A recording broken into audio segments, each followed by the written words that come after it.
Hello guys, in this video I am going to show you how to check out hotels on the eDreams application. But first I just want to mention, don't forget to subscribe to my channel because at 10,000 subscribers I am going to show you my whole YouTube revenue statistics and growth strategy, how to make money online. So let's jump into it. First of all, open the application on your phone. After that you should tap on the search button down below in the left side corner. Then click on the hotels button in the middle of the screen. Once it is loaded in, you should select your location.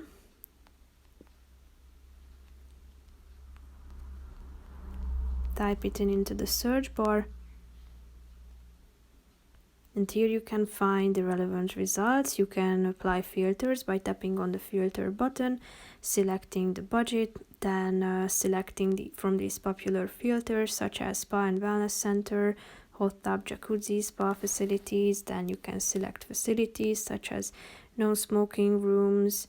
Then you can enter or add the self-catering, breakfast included filters, the property type, and if you are done with adding all these filters, click on the show results button down below, and here you can check them out.